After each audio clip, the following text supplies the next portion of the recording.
चलिए दोस्तों, अब बात करते हैं अध्याय 8 चैप्टर का नाम बल तथा गति के नियम। आंकिक प्रश्न है बालाजी बुक के। क्वेश्चन नंबर 7वां हम लोगों को सॉल्व करना है। क्या सॉल्व करना है? 7वां क्वेश्चन। अब देखो 7वां क्वेश्चन बहुत ही ट्रिकी क्वेश्चन है, अच्छा क्वेश्चन, इसको अच्छे से समझना। क्या कह रहा है? 10 न्यूटन का बल। अच्छा, ये 10 दिया क्या है हमें, ये बताओ पहले। न्यूटन है तो मतलब जाहिर सी बात है बल की बात कर रहा होगा, तो हमने 10 न्यूटन लिख दिया। ठीक है, कि दो द्रव्यमान है, इसमें कितने द्रव्यमानों की बात की गई? दो। तो मास कितने हो गए आपके? द्रव्यमान वन कितने हो? द्रव्यमान बराबर वन कितना दिया गया? m1। और द्रव्यमान टू कितना दिया गया है? m2। ठीक है, चलो इतनी दी गई हम लोगों को क्रमशः 20 मीटर पर सेकेंड स्क्वायर व 30 मीटर पर सेकेंड स्क्वायर का त्वरण उत्पन्न करता है, या त्वरण देता है। तो त्वरण मतलब क्या होता है? a बरा a1 और a2, इसमें दो चीजें आपको दी गई है। a1 क्या है आपका? a1 दे रहा है 20 मीटर पर सेकेंड स्क्वायर, 20 मीटर पर सेकेंड स्क्वायर, और a2 30 मीटर पर सेकेंड स्क्वायर। ठीक है, यहां तक बात समझ में? यदि दोनों द्रव्यमानों को एक साथ संयुक्त कर दिया जाए तो हमें निकालना क्या है? अगर हम द्रव्यमान संयुक्त करेंगे, नॉर्मली द्रव्यमान की बात करेंगे तो m1 प्लस m2 हो जाएगा। संयुक्त द्रव्यमान को अगर मिला दिया जाए तो संयुक्त कर दिया जाए तो इस बल के द्वारा उत्पन्न त्वरण ज्ञात कीजिए। मतलब जो ये बल करेगा वो एक्सीलरेशन मतलब ए कितना बनाएगा। ठीक है, यहां तक बात समझ में? ये अलग अलग एक्सीलरेशन दिया है, मतलब मैंने m1 उठाया जिसको मैंने 20 मीटर पर सेकंड का एक्सीलरेशन दिया, m2 उठाया जिसको 30 मीटर पर सेकंड का एक्सीलरेशन दिया, और ये काम करने के लिए मैंने दोनों में कितने बल का न्यूटन, कितने फोर्स का मतलब लगाया? तो 10 न्यूटन का फोर्स हम लोगों ने लगाया।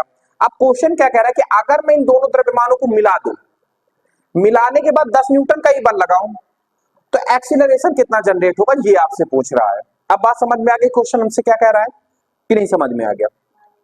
तो सबसे पहले तो हम लोगों को मास की वैल्यू ही नहीं पता है, पहले तो मास निकालना होता है। तो मास कैसे निकलेगा? अच्छा, फोर्स बराबर लग रहा है F बराबर m1 इंटू a1, यही दो चीजें बदली हुई है, F तो सेम लग रहा है। तो F का मान कितना है? 10। m1 हमें निकालना है, a1 कितना दिया गया है हमें? 20 का। तो m1 की वैल्यू कितनी आ जाएगी? 1/2 kg का आ जाएगा कि नहीं आ जाएगा? मतलब पहला द्रव्यमान कितने का है? आधा किलो का है, या 1/2 kg का है। ठीक है, अब सेम काम हम लोग दूसरे में करेंगे, m2 इंटू a2 में। F बराबर MO2 कितना है? M2 M2 ही है। a2 कितना है? 30, और यहाँ पे 10 लिख देते हैं। फोर्स कितना लगा रहा है? फोर्स क्योंकि इक्वल है दोनों में, ये से ऐसे कट के इधर कितने में आ जाएगा?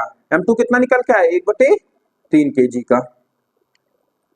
मतलब पहला जो है आधा किलो का है, दूसरा 1/3 का है। ठीक है, kg का।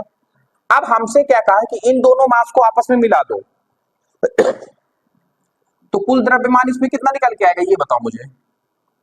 कुल द्रव्यमान 1/2 प्लस 1/3, मतलब 5/6 kg निकल के आएगा कि नहीं आएगा? जब मैंने दोनों मास को मिला दिया तो कितने kg का निकल के आया? 5/6 kg का। अच्छा, आप इस क्वेश्चन को ऐसे भी समझ सकते हो कि मान लो कि पहले गेंद जो थी वो आधे kg की एक गेंद थी, दूसरी 1/3 kg की गेंद थी। इन दोनों को हमने पिघलाया और संयुक्त कर दिया तो कितने की गेंद निकल के आई? 5/6।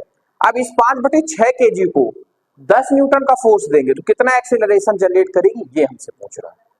तो क्या लगाएंगे? फिर वही फॉर्मूला, F बराबर m इंटू ए। m अच्छा कितना आया? कुल द्रव्यमान हमने कितना माना था? m1 m2, मतलब इसको m माना था।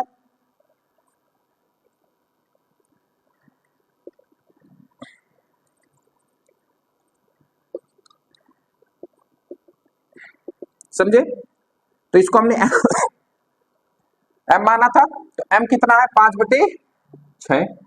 एक्सीलरेशन हमें निकालना है, फोर्स तो हमारा 10 न्यूटन का रहेगा, तो ये इधर भाग में, इधर काय में आएगा? गुणा में, और ये इधर गुणे में, इधर काय में आएगा? भाग में। और यही जो हम सॉल्व करेंगे यही हमारा मीटर पर सेकंड के स्क्वायर के हिसाब से एक्सीलरेशन आ जाएगा। मीटर पर सेकंड स्क्वायर ये एक्सीलरेशन है। तो काटो 5 दूनी 10 6 दूनी 12 मीटर पर सेकंड स्क्वायर, ये हमारा क्या निकल के आया? एक्सीलरेशन। यानी जब हम इन दोनों द्रव्यमानों को आपस में मिला देंगे और 10 न्यूटन का ही जब फोर्स जनरेट करेंगे तो ये कितना वेरिएशन लाएगा अपने एक्सीलरेशन में? 12 मीटर पर सेकंड का। लेकिन जब ये अलग अलग थे तब देखो कितना हाई लग रहा था आपका एक्सीलरेशन, और जब दोनों को संयुक्त कर दिया, क्यों? क्योंकि भार बढ़ गया और हम लोगों ने फोर्स को तो वही रखा, फोर्स हमारा पहले भी 10 लग रहा था और हमने अभी भी 10 रखा, तो मास जब इंक्रीज हो गया तो जाहिर सी बात है कि हमारा एक्सीलरेशन तो कम आना ही आना है, क्योंकि कोई चीज भारी हो जाती है तो उसमें परिवर्तन करना मुश्किल हो जाता है, कठिन हो जाता है। और वहां पर जहां पर हम फोर्स सेम लगा रहे होगा, फोर्स को डिस्ट्रैक्ट कर देते तो फिर हमारा कुछ आंसर कुछ और एक्सीलरेशन चेंज हो जाता। ठीक है, नोट कर लो, फिर नेक्स्ट क्वेश्चन बताते हैं।